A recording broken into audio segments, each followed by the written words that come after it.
All right. Welcome back to Combo Tuesday.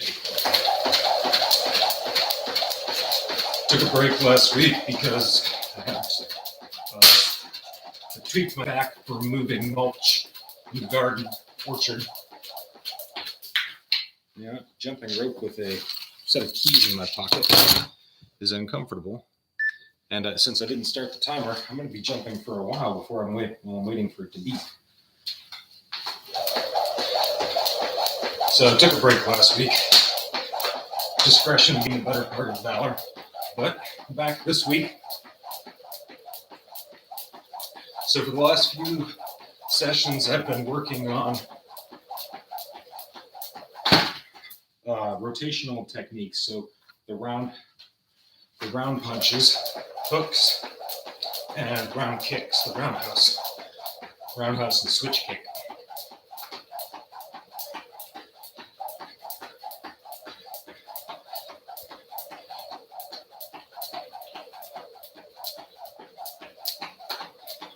And I've mostly been using them as drills for improving technique and strength power, just improving the techniques of the punch and the kick, and then stringing them together into combos trying to string them together into combos that make sense. What those combos were lacking, of course, was a defensive component. They were strictly offensive combos. Now, this is one of the inherent weaknesses of practicing solely on the heavy bag, is that it predisposes you to working primarily on offense because the bag doesn't hit back. And it's much easier to practice hitting it than to practice getting hit by something that can't hit you.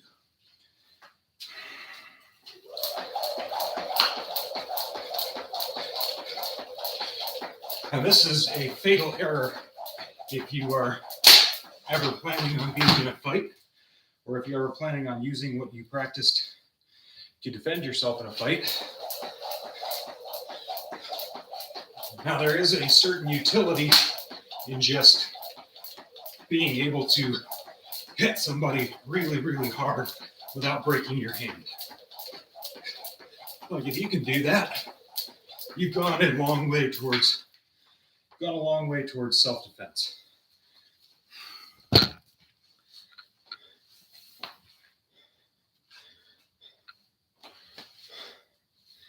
But most of the time, I'm not going to be the one throwing the first punch. And that's just because I try to be one of the good guys. And good guys don't go around sucker punching people. So the reality of the matter is that I will, most of the time, if I have to fight somebody, most of the time I will be having to regain ground from a position of being the one who has been attacked. We talked about this a little bit in some of the combo drills.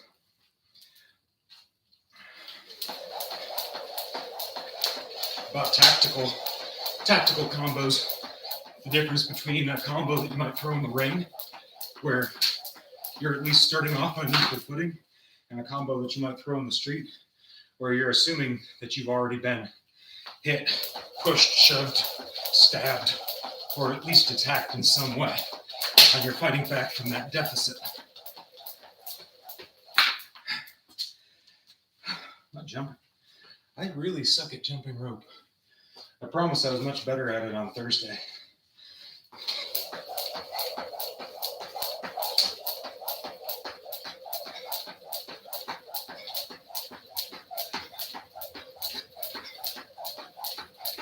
So today, I want to add that defensive element in the form of a cover. Now, a cover is different from a block. And the difference was brought home to me when I was just starting out in kickboxing. I'd done a little bit of karate before that. And in karate, they teach blocks. The punch is coming in, you see it coming in, and you block it. In kickbox, I tried that in a kickboxing session, and I got punched in the face because the guy doing it was a close the distance drill, and the guy that I was closing the distance on was throwing his jabs, and he watched me try to, block that jab, sweep it out of the way, wax on, wax off. And he waited for me to wax on a jab and then punched right behind it. So a block is a specific intercept to a specific punch. A cover is a lot more blunt force trauma. It's really a blunt object. A cover is just covering yourself. It's an acknowledgement that there is something coming in from this general area. I'm not going to try and grab it out of midair. I'm not going to try and intercept that one fist that's moving at 20 miles an hour. I'm just going to protect my vital organs, protect my head from getting hit directly, and I'm just going to soak up that technique on this arm. It's the same thing with dropping the elbows to protect that spleen or liver. I'm going to take it right on the bicep. Now, principles of covering are maximum coverage, minimum movement, and set up for a counterattack. Because you're not going to just, I don't care how good you are, you're not going to stand here trading covers for jabs, covers for kicks, covers for punches. Eventually, he's going to get around it. So what I've done in a match is, this guy was really good at covering high. So I would throw a few techniques at his head. He would cover with both hands, which is not a terrible technique, but he would cover with both hands. And as soon as he did that, I would just slam him right in the ribs. So he would drop his guard. He would drop his elbows to cover the rib. And as soon as he did that, I'd smack him right in the face. His timing was very predictable. He was always reacting to my techniques. So minimal movement. From a fighting stance, I'm just covering the whole side of my head. I'm not trying to bring it all the way up like this. Way too much movement. I'm certainly not trying to reach out and push the punch away. I'm not trying to grab the punch. There are applications for that, but not in this. This is a cover. This is, holy crap. I was about to get ear-holed and I stopped it. So minimal movement, maximum coverage. I'm trying to cover the whole side of my body. Same thing with the Thai knee wall, where you're bringing that knee up and out and trying to intercept a kick that's coming in. I'm not worrying about which specific 4 inches of territory this kick is going to be passing through. I'm just covering that whole side, letting it hit, and then sorting out the details later. Minimal movement. I'm not trying to block out here. I'm not trying to push the punch away. I'm not trying to reach out and sweep and do this complicated grab. I just want to get there. And the reason why is because a cover is inherently a reactive strategy. Almost inherently. There are applications in which you might know that it's coming, throw that cover up as before the punch even begins. Those would be rare. Most of the time, it's going to be, that's coming in there, and you're throwing it out. So you don't want the cover, the technique, to be something that has to take a long time to accomplish, because you've already lost time on reaction. Reaction is always slower than action. Action beats reaction every time. Going backwards is hard. So action beats reaction every time. I don't want my cover technique to be something that's going to take an extra half a second of this as opposed to that. So minimal movement, maximum coverage. Oops, not just going this way.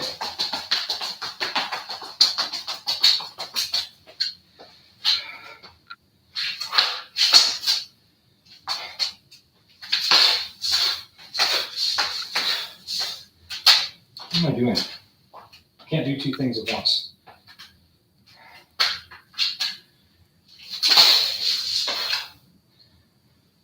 I don't remember that.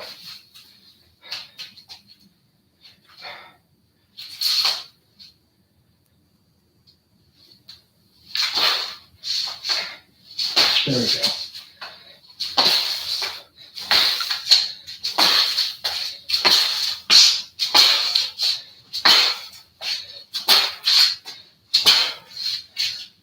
I was trying to learn that drill, the hip pull or hip torque drill with a footwork ladder.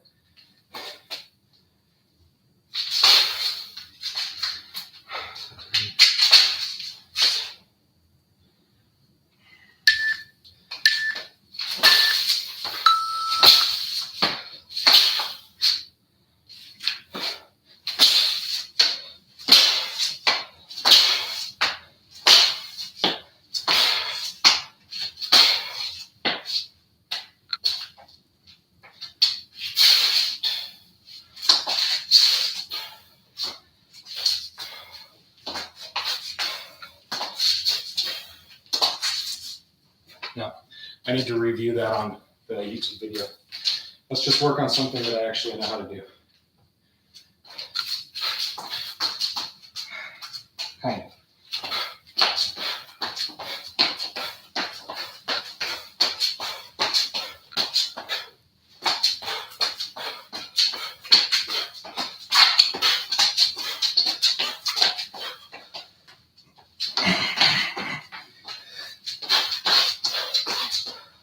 I hate jumping backwards. Try never to do it.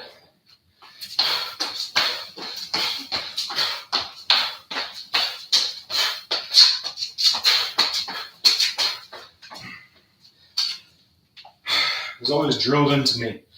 Every time I ever went to cephalic or any shooting school, it's always drilled into me, never step backwards because you don't know what's behind you.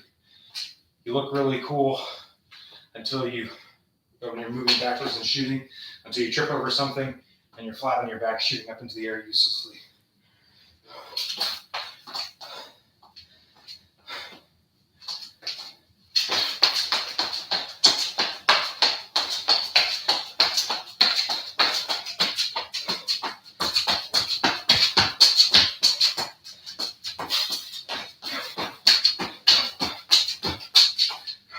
And that being said, hand to hand, stepping back is very often something that you'll have to do. All right, let's swing the camera back around.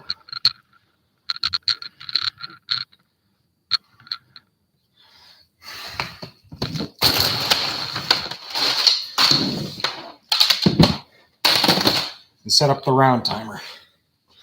So, covering to create space. Minimal, first two components, minimal movement with maximal coverage. And the last component is set up for a counterattack. Because defense is the worst defense. The best defense is a good offense. We all heard that. The corollary to that is the worst defense is defense.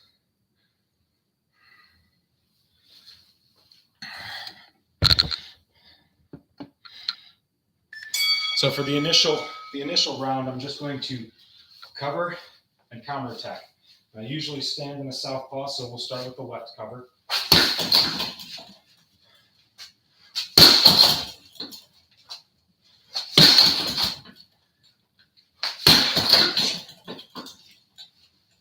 Now, I think my timing is a little off. It's two separate movements: cover chamber, and then counterattack.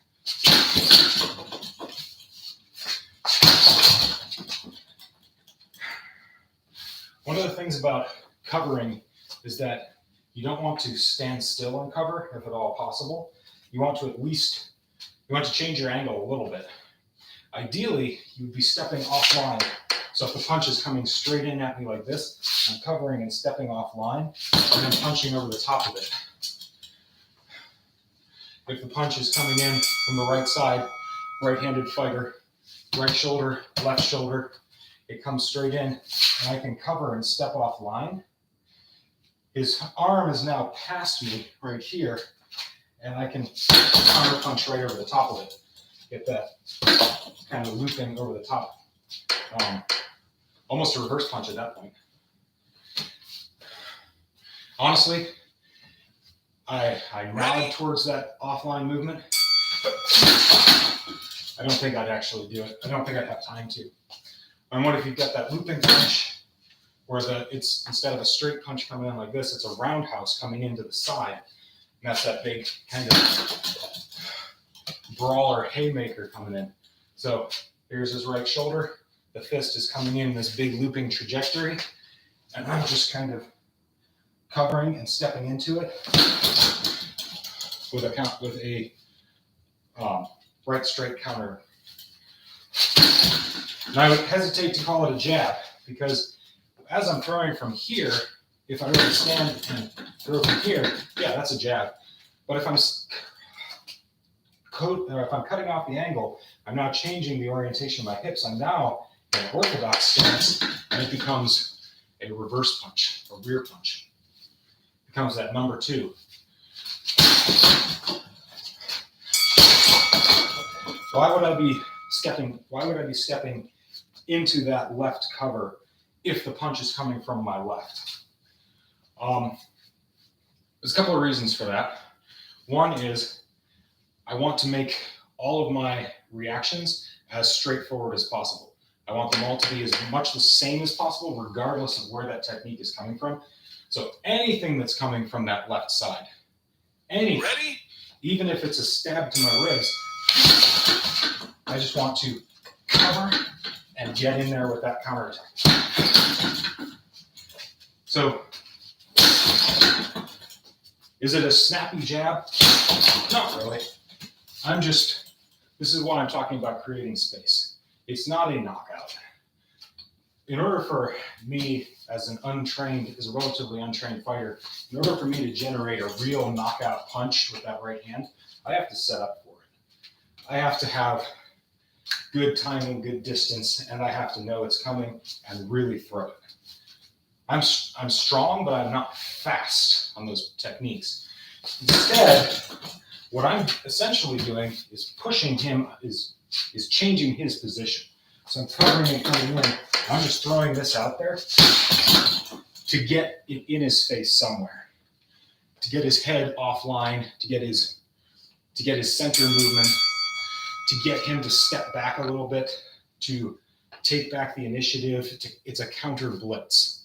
It's like battle drill 1 alpha. When you start taking fire from your left flank, you're not going to stop and start taking well-aimed shots. You're going to immediately turn as you're getting behind cover. It's battle drill 1 alpha for a reason. Is that needs to be the immediate reaction drill, is a violent and aggressive counterattack. But now let's, in the next round, I'm going to practice this for one more round, and then the next round, we're going to add on to it.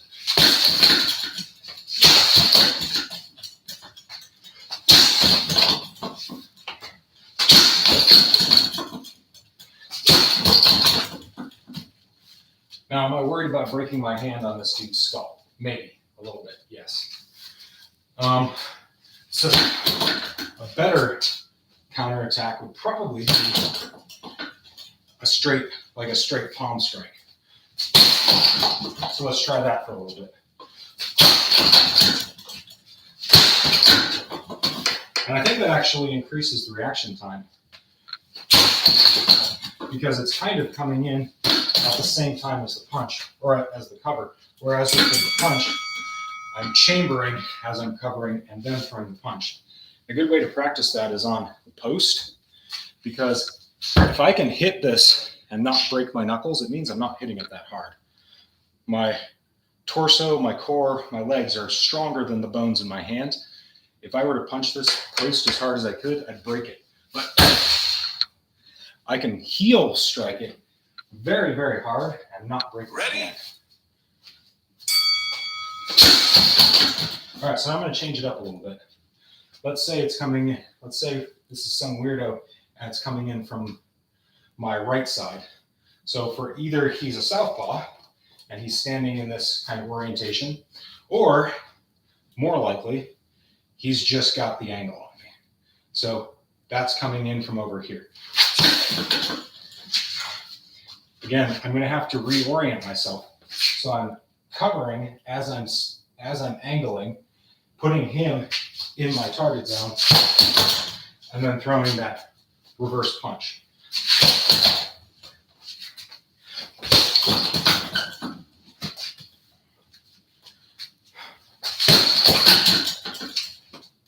And why am I practicing it? Why am I practicing this one with the bag off to my corner here, off to my 45?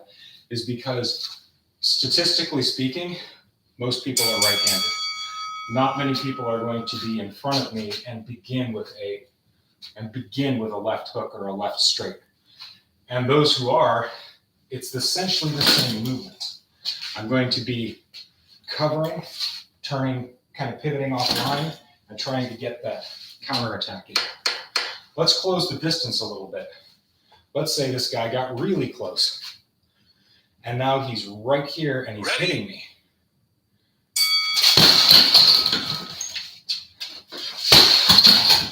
Now I'm turning that left into more of a hook, but the right arm movement and the left foot movement are the same. So I'm stepping and throwing that heel strike. And I actually really, really like that round heel strike on the post here. I can generate a tremendous amount of force in a very, very tight area. Enough force that if I were to do that with my knuckles, I would break my hand.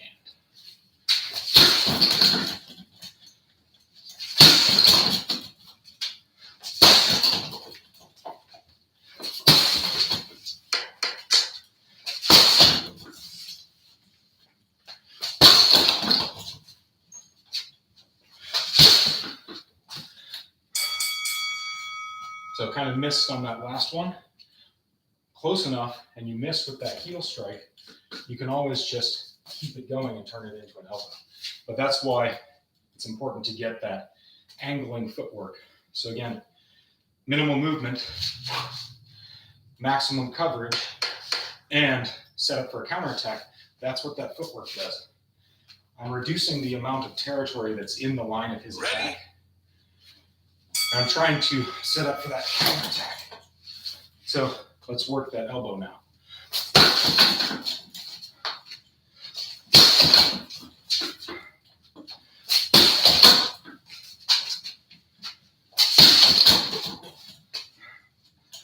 Now, why is it that? Let me illustrate why that step is important for the elbow, or for the possibility of the elbow as a follow through. If I'm just covering and throwing from here, my hips can turn over, but my hip is far enough behind me that if he just moves a little bit, I can't reach him. Whereas if I cover and turn, now this hip, which is the platform for my left-handed techniques, that hip is right in line with the target. He is well within range of this. I can straight, I can elbow.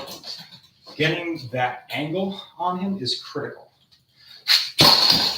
In jiu-jitsu, we have this saying, Brazilian jiu-jitsu, there's the saying, position before submission, which applies mostly more to lower level fighters than it does to like black belts and stuff. A lot of the black belts will sink a submission from anywhere. But it's a valuable principle in martial arts, is that you're trying to finish the fight. Yes, the goal is not just to position on somebody, but if you do position on him, it's so much easier to finish from the dominant position that it's worth your time and strategy to make that your primary goal, is to get that position. What do I mean by that? So let's say this is Bob, and he's facing me, right shoulder, right hip, left hip. Right now, we have equal position on each other. We're equal range. We are equally armed and equally idiots. What Bob is going to try and do is get to here, where this is now his right shoulder, this is his left shoulder. His torso is facing straight here. So I have a limited number of techniques I can use. If he is here at my 4 o'clock position, it's even worse. All of his weapons are in play, and the only one that I have in play is my Jean-Claude Van Damme back fist, which, is a lethal technique, but I don't want to kill him and go to jail. That never happens to Van Damme. So what I want to do, let's say that this Everlast is his torso. This is him oriented towards me. I don't want to be fighting from here. I want to be here, where again he has his left arm is now out of play, or here, where his right arm is now out of play. So that's what this circling or this angling movement, it's not really a circling movement so much as an angling movement, is all about. So that's coming in.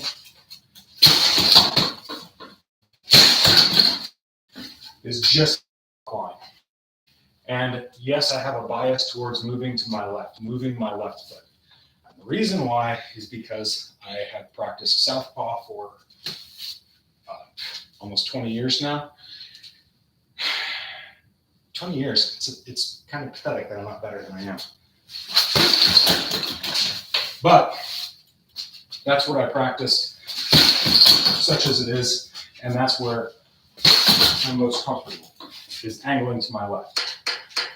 The other reason why I practice angling to my left is because I carry my pistol on my right-hand side. So I want to, at all costs, keep this hip away from him, keep it away from that grab. So if he wants to grapple, I'm now going to shimmy this hip away from him to create space to protect, maintain retention on that weapon if that's what kind of fight this is, or if it's the other kind, to be able to draw and shoot from retention. So there's reasons why I bias towards stepping to the left.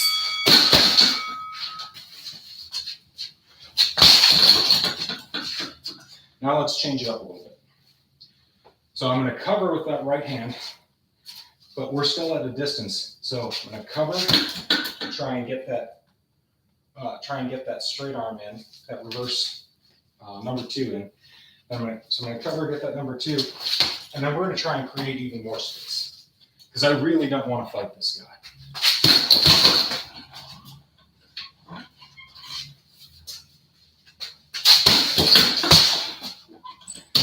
That doesn't really make a lot of sense. Why not? Because I'm here. I'm overextending for that number 2. If he's that far away, that makes a lot more sense. Okay, so let's rethink that. He's far enough away, and he's throwing a technique from, say he's rushing at me with a beer bottle or something like that. I'm going to turn, cover, but I'm trying to create space. I'm not trying to get in close enough to where he could potentially hit me with a weapon. So, just trying to drive through and get him out of here. Now, one of the things about that teep kick is the higher you get it, the better it works. At a minimum, I want to be at hip level. At a minimum, I want to be at his hip level. His hips are the center of his gravity. I want to hit that. If he's rushing towards me and I'm not at hip level and I'm hitting him low, the angle of his body is such that he's now leaning towards me. Let me see if I can angle the bag a little bit to illustrate that. So now I'm hitting him at about knee height. His hips are closer than his knees because he's sprinting. His torso is closer than his hips, and that beer bottle is closer than any of them. I don't want that. I want to get him as high as possible as I safely can. And to be honest with you, I think it's actually easier on a human target to get a good solid hit than it is on a bag, because the bag is round and it spins. And most humans are at least as wide as this bag and generally kind of flat in the chest. Some humans are round in the chest, others are, most of the ones that rush in dark alleys are kind of flat. So this is a variation on the cover step. And again, bias to my left side. I'm covering and throwing that foot up there and out.